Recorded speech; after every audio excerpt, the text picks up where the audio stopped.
창세기 25장 19절부터 34절 본문으로 오늘 말씀 묵상합니다. 이제 24장에서 아브라함의 이야기가 25장 앞부분 18절에서 끝나고 아브라함이 이제는 죽고 그 다음에 이제 이삭의 이야기가 이제 본격적으로 시작이 되는 본문이죠. 근데 이삭 이야기를 시작할 때 먼저 그의 자녀들을 이야기를 오늘 먼저 합니다. 이삭 이야기는 이제 26장부터 나오죠.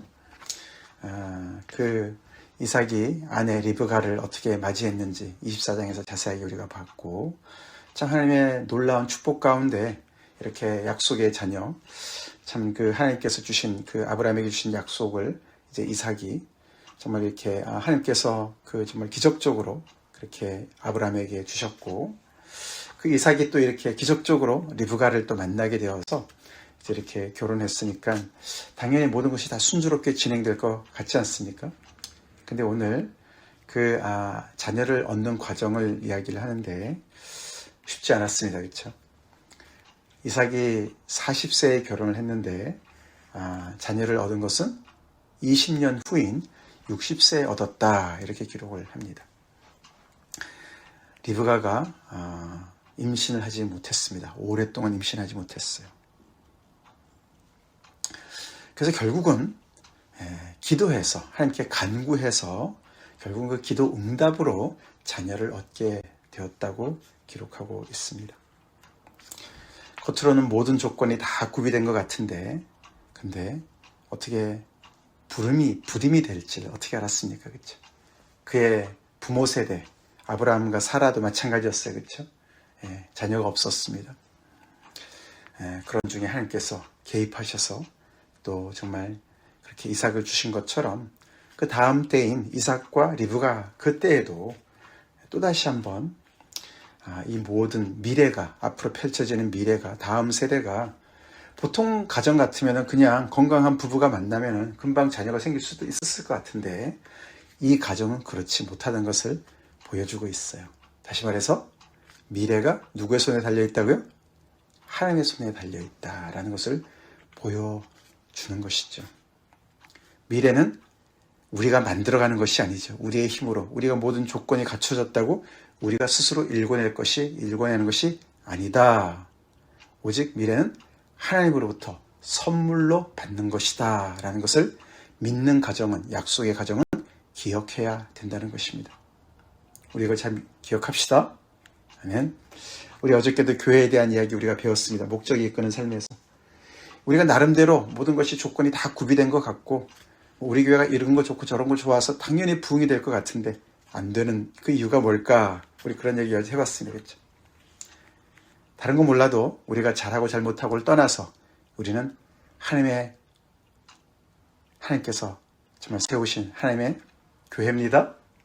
그래서 우리는 하나님의 손에 달려 있습니다. 하나님에게 미래가 달려있다는 것을 우리가 알아야 되겠습니다. 우리가 이런저런 것이 좋으니까 당연히 뭐가 될 것 같다가 아니라고 이야기를 하고 있다는 것이죠. 그래서 20년이 걸렸어요. 20년이. 그 옛날이니까 뭐 인공수정도 할 수 없습니다. 그렇죠? 20년 동안 얼마나 애타게 초조하게 기다렸을까요? 그 리브가의 오빠 라반이 천만인의 어머니가 될지어다 그렇게 기도하지 않았습니까? 천만인의 어머니는 고사하고 무자한 거예요. 무자한 거예요. 그래서 우리가 성경을 볼 때 참 이해가 안 되는 부분이 참 많이 있어요. 그렇죠? 이런 부분들 우리 뜻대로 되지 않습니다. 그만큼 우리가 하나님께 매달려야 될 줄 믿습니다. 하나님께 나아가야 되는 것이 하나님을 인정하고 범사의 하나님을 인정하고 하나님께 맡기고 기다려야 되는 것을 간구하고 기도하고 기다려야 되는 것을 이야기하고 있습니다. 그런 중에 기도 응답으로 이제 드디어 임신을 했고, 근데 어떻게 됐습니까? 기쁨이죠. 그렇죠? 기도 응답입니다. 근데 그 속에 또 뭐가 있습니까? 근심 걱정이 또 있어요.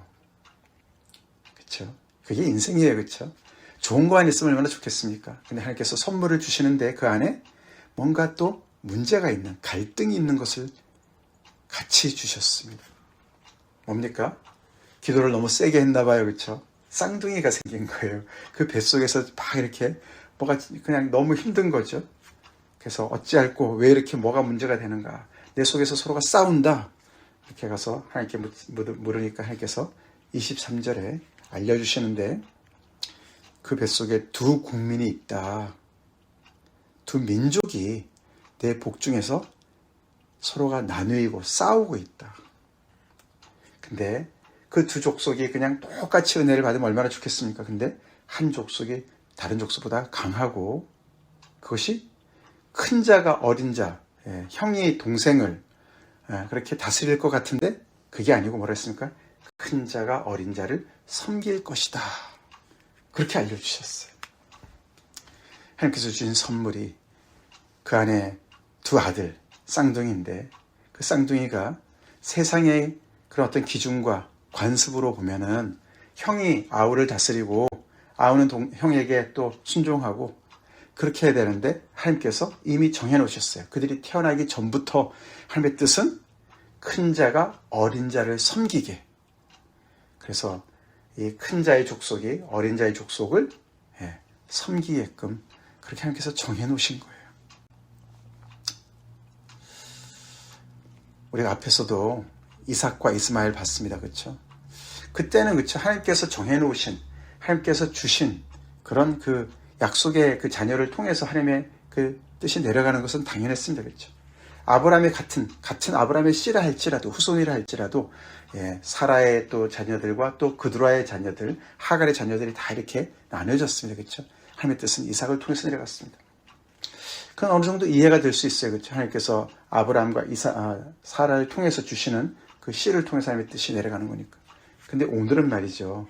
하나님께서 주신 이삭과 하나님께서 주신 리브가 사이에서 한 배에서 나온 두 아들인데도 그 안에서도 나뉘는 거예요. 근데 어떻게 해요? 세상의 그런 기준과는 또 달라요. 상식과는 또 달라요. 그렇죠? 이것을 보면 우리가 하나님께서 어떻게 보면 굉장히 어떤 그런 통념을, 세상의 통념을 뒤집어 엎는 어떤 그런 분인 것을 우리가 볼 수가 있다는 것이죠. 그렇죠? 큰 자가 어린 자를 섬길 것이다. 하나님께서 뜻을 이미 정하셨어요. 그들이 나와서 뭘 잘하고 잘못하고 그 이전에, 훨씬 이전에 그들이 어떤 성품을 가졌는지 훨씬 이전에 하나님께서 정해놓으셨어요. 그게 하나님의 뜻입니다. 뜻입니다. 그래서 이 미래는 하나님의 손에 달렸을 뿐만 아니라 그 미래를 형성해 나가고 그것을 만들어가는 그 모든 것도 하나님께서 이렇게 뜻을 가지시고 개입하시는 그런 강력한 우리의 상식으로는 이해가 안 되는 알 듯 모를 듯 정말 이해가 안 되는 이 우리의 이해의 범주를 넘어서는 하나님의 간섭하심이 있음을 우리는 인정해야 돼요. 인정해야 됩니다. 그것이 바로 이 야곱의 스토리. 이게 이제 이삭의 이야기가 나오면서 먼저 야곱의 이야기가, 인생의 이야기가 사실 먼저 나오고 있어요. 이 야곱의 이야기는 굉장히 길게, 사실은 따지고 보면은 창세기 끝까지 함께 나오죠. 요셉 이야기와 함께 그 바로 직전까지 야곱의 이야기가 이어집니다. 그 한 인생의 그 야곱의 인생을 우리가 보면서 하나님의 어떠하심을 또한 우리가 보게 되는 것이죠. 자, 그렇게 해서 그들이 태어납니다. 이름을 붙이는데 이 이름은 이렇게 어떤 그 신체적인 특징이라든가 어떤 그런 그 어떤 모습의 특징을 따라서 짓는 것이죠. 먼저 태어난 아들은 에서라고 지었는데 그것은 몸이 전신이 붉고 또 털옷 같았다. 그래서 이 두 개를 합성을 해서 에서라고 지었어요. 이름을. 그리고 두 번째 나온 아우는 에서의 발꿈치를 잡았기 때문에 발꿈치와 연결되어진 야곱이란 이름으로 명명을 했습니다. 그러니까 태어나면서부터 이들은 서로가 경쟁하고 갈등하는 그런 형제지간으로 묘사가 됩니다.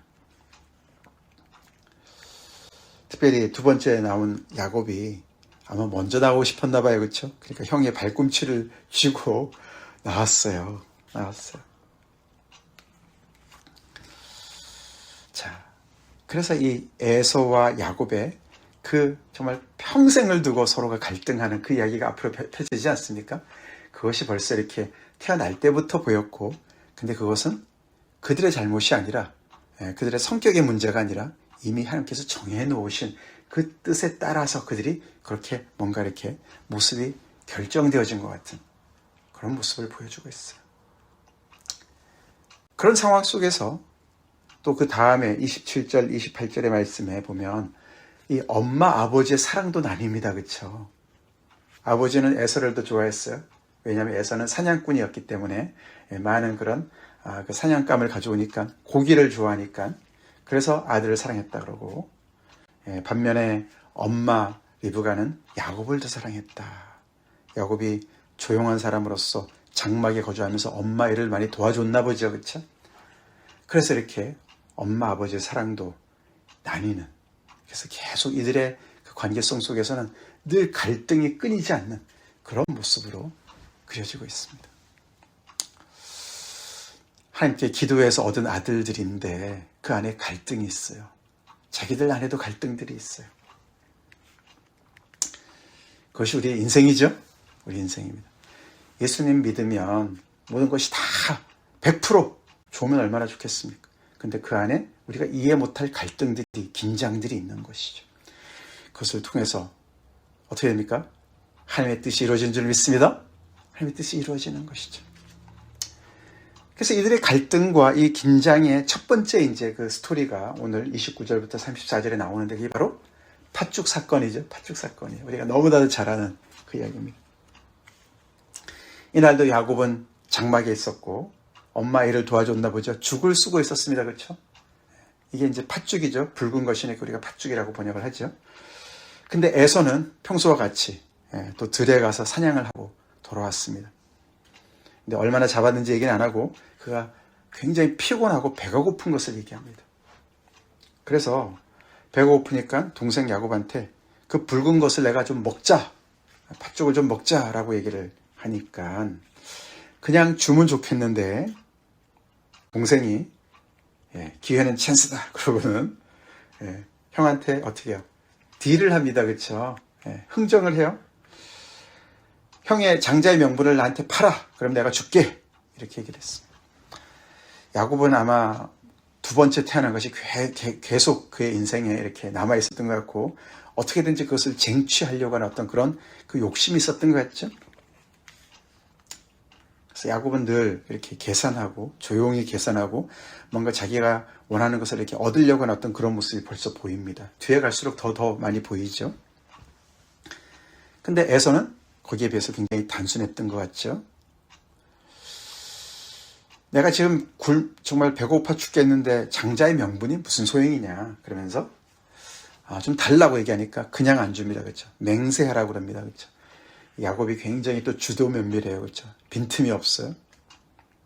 그러니까 야곱은 그렇게 얘기하는 그 동생 앞에 에서는 별 생각 없이 그래 그러지 뭐 그러고는 별 그렇게 중요시 여기지 않고 팥죽을 선택을 합니다. 장자권을 포기하고 팥죽을 선택합니다. 그것이 앞으로 어떤 일을 초래할지는 전혀 생각도 안 하는 에서죠. 그러면서 맨 끝에 결국은 야곱은 자기가 원하는 장자권을 얻었고 에서는 자기가 원하는 팥죽을 얻고 이야기가 끝나는데 끝이 어떻게 납니까? 에서가 장자의 명분을 가볍게 여겼다라고 이 창세기 기자는 기록하고 있습니다. 사실 야곱이나 에서나 둘 다 원하는 것, 에서는 팥죽을 원했고 야곱은 장자권을 원했습니다. 하나는 영적인 것이고 하나는 육적인 것이 아닙니다. 그렇게 이거를 대조하면 안 돼요. 둘 다 사실은 굉장히 현세적인 것이죠. 팥죽은 지금 나의 정말 이 굶주린 배를 채우는 그런 양식이고 장자권은 뭡니까? 그 당시의 장자권은 정말 이 성경에 나와 있지만 장자는 항상 모든 자녀들 중에서 으뜸이고 그래서 두 몫을 챙기죠. 그게 하나님의 또 말씀이었습니다. 그러니까 장자는 많은 부분에서 굉장히 안정되고 그런 어떤 그 집안의 그런 유산과 이런 것에 굉장한 그런 기득권을 가지고 있는 그런 자리였어요. 그래서 장자권도 굉장히 어떻게 보면 현세적인 것이에요. 팥죽만큼이나 현세적인, 굉장히 현실적인 그런 복에 대한 이야기입니다. 누가 그런데 더 정말 이렇게 비교해 볼 때 여기서 에서가 장자의 명분을 가볍게 여긴 것이 이것이 문제가 되느냐?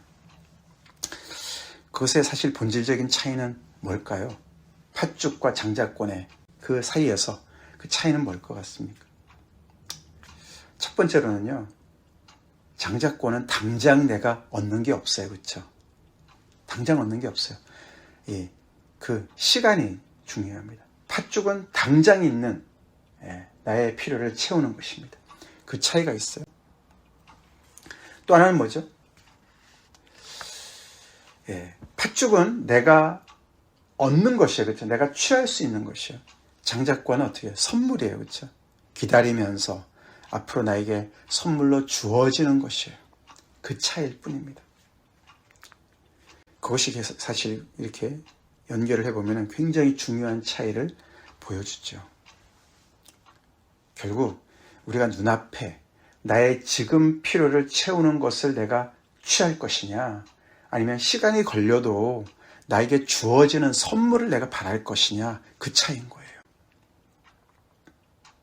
그 선물이 현세적인, 굉장히 현실적인 것이라 할지라도 기다릴 줄 알고 내가 선물로 받으려고 기다리는 것, 참고 기다리는 그 차이를 보여주는 것입니다. 그래서 우리가 중요한 이 에서에 대한 이 평가가 히브리서 12장에 나옵니다. 히브리서 12장 16절에 음행하는 자와 혹 한 그릇 음식을 위하여 장자의 명분을 판 에서와 같이 망령된 자가 없도록 살피라. 에서를 망령된 자다라고 표현합니다. 눈앞에 있는 팥죽 한 그릇으로 장자권을 팔아치운 사람을 망령된 자다. 그 사람을 음행하는 자와 연결시킵니다. 음행하는 자는 당장 눈앞에 있는 자기의 욕정을 채우기 위해서 이런 거잖아요. 그렇죠? 하나님의 말씀도 모든 걸 다 집어치우고 자기의 눈앞에 있는 것, 그렇게 그것을 비교를 합니다. 근데 이 히브리서 말씀은 여러분 아시지만 특별히 11장은 믿음의 장 아닙니까? 그렇죠? 믿음으로, 제가 조금 전에 시작할 때 읽어드린 것처럼 믿음이 없이 하나님을 기쁘시게 못하죠. 그렇죠? 어저께 우리가 아브라함의 인생도 그렇죠? 믿음으로 그는 살면서 믿음으로 죽었다. 약속한 것을 받지 못하고 죽었다. 이런 얘기 나왔어요. 그렇죠? 그러나 그는 본향을 향해서, 더 나은 것을 향해서 달려갔다. 그게 장자권 같은 것이죠. 그렇죠? 눈앞에 보이는 것을 추구하는 사람 절대로 믿음의 길을 갈 수가 없습니다. 없죠? 없습니다. 에서는 그래서 이 믿음으로 사는, 믿음의 순례길을 살아가는 사람들의 반대에 서 있는 대표적인 인물인 거예요. 그것을 망령된 자다라고 표현을 하고 있다는 것입니다.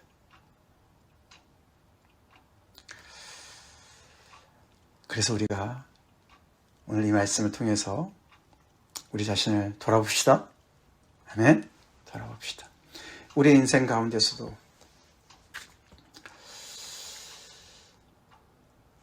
기도로 하나님께서 주신 은혜를 우리가 받아 누리는 것들이 있고, 정말 하나님께서 약속이 있는데 계속해서 안 열리는 그런 문제들, 불임의 문제와 같은 것들 우리가 기도해야 될 줄로 믿습니다. 기도해야 될 줄로 믿습니다. 이게 큰 자가 어린 자를 섬기리라, 이 하나님의 뜻. 그것이 신약에 오면 하나님께서 예수님을 통해서 뭐라고 말씀하십니까? 먼저 된 자가 나중이 되고 나중된 자가 먼저 될 것이다. 그래서 우리가 약속의 외인이었던 우리가 하나님의 은혜로 구원받았습니다. 아멘. 장자권을 누렸던 그 자리, 사실 야곱은 차남인데 불구하고 어린 자였고, 그 어린 자라는 단어는 그냥 동생이다 이런 뜻이 아니라 그 이상의 약자, 사회적인 약자, 뭐를 가지고 있진, 권리를 가지고 있지 않은 자, 이런 뜻이에요.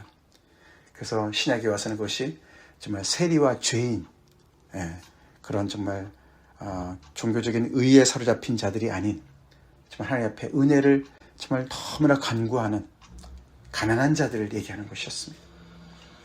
사실 야곱, 그게 이스라엘이었는데 그 이스라엘은 그렇게 정말 어린 자였습니다. 그렇죠? 권리가 없는 자들이었습니다. 하나님께서 근데 그 장자권의 그 어떤 사회의 그런 질서를 무너뜨리시고 어린 자가 오히려 정말 이렇게 대우를 받도록 그 이스라엘을 선택하셨는데 그들이 어떻게 됐습니까? 신약이 와서 오히려 그들이 장자 노릇을 했습니다. 자기들이 권리를 가지고 있는 것처럼 행세했습니다. 그래서 결국에는 이 땅에 복음이 왔는데 그 땅에 참빛 되신 예수님께서 오셨지만 그 백성들이 그를 거부했어요. 그렇죠? 거부했습니다. 그를 믿지 않았습니다. 결국 그래서 그 복음이 이방인으로 넘어가고 이방인들이 결국은 그 당시에 어린 자들이니까 약자들이니까 그래서 그 하나님의 복음이 그들에게 들어왔습니다. 우리도 그런 정말 가난한 자들이었기 때문에 예수님 믿는 것이죠. 그래서 우리가 주님 안에서 우리가 부유한 자들, 영적인 부유한 자들은 맞지만은 우리가 교만해서는 절대로 되지 않습니다. 교만한 자를 하나님께서는 대적하시죠. 다시 말해서 교만하다는 얘기는 계속해서 우리가 믿음으로 살지 않는 것이죠. 에서와 같이 정말 눈앞에 있는 것만을 추구하고 내가 가지고 있는 것을 지키려고 하고 내가 가지고 있는 어떤 권리를 주장하려고 하는 그런 자세로 점점 전락하게 되는 것이죠. 우리 믿음으로 삽시다. 믿음으로 삽시다. 내 눈앞에 있는 팥죽 한 그릇 그것보다 믿음으로 하나님께 나아가고 기다릴 줄 알고 하나님께서 주시는 선물을 받을 줄 아는 그런 사람들로 삽시다. 다시 말해서 우리는 순례자로 살아가야겠죠. 이 땅을 살아갈 때 믿음의 순례자로 더 나은 본향을 바라보면서 하나님께서 주실 그 선물을 바라보면서 주님 앞에 나아갑시다. 사실 여기서 야곱을 보면은 그가 도덕적으로 완벽한 사람 절대로 아닙니다. 그의 과정, 그의 모든 그런 이 형을 오늘도 이렇게 하는 걸 보면은 굉장히 그런 참 오늘 이런 거는 뭐 좀 정말 별거 아니지만서도 그렇죠. 그가 도덕적으로 완벽해서 하나님께서 그를 축복해 주시는 것이 아니었습니다. 하나님의 정하신 뜻들이 있는 것이죠. 우리 인생도 그렇게 흘러가지만 그 안에서 우리가 더욱더 주님을 정말 의지하고 이 복음 안에 들어있는 우리의 그런 그 은혜를 더욱더 우리가 정말 또 저버리지 않고 은혜를 아는 사람으로 살아갈 줄 믿습니다. 기도하겠습니다. 하나님 감사합니다. 오늘도 계속되는 창세기 말씀을 통해서 하나님의 또 계획하심을 바라보고 이 약속의 자녀들을 어떻게 또 이끌어 가시며 아브라함 다음 세대 이삭 그 다음 세대 또 아버지 이렇게 당신의 뜻을 이루어 가시는지 또 사람들을 통해서 이루어 가시는지 우리가 보게 하시니 감사합니다.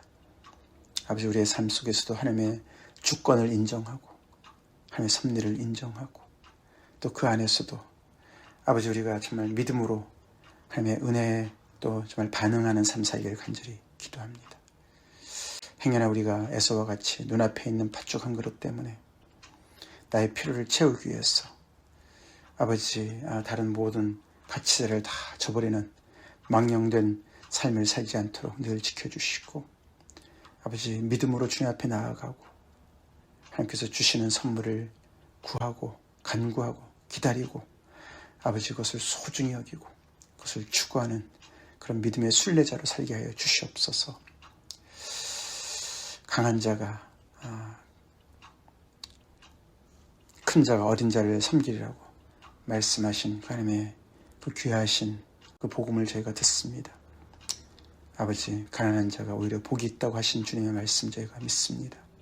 주님 늘 주님 앞에서 가난한 자로 어린아이로 주님 앞에 서게 하시고 우리의 권리를 주장하는 자세 아버지 나의 그 지위를 주장하고 아버지 그것을 내가 쟁취하려고 하는 자세 버리게 하여 주시옵시고 하나님께서 주시는 선물을 온전히 기다리며 또 아버지 받아 누리며 또 증거하는 저의 삶 되게 하여 주시옵소서. 예수님 이름 받들어 간절히 기도 올려옵나이다. 아멘.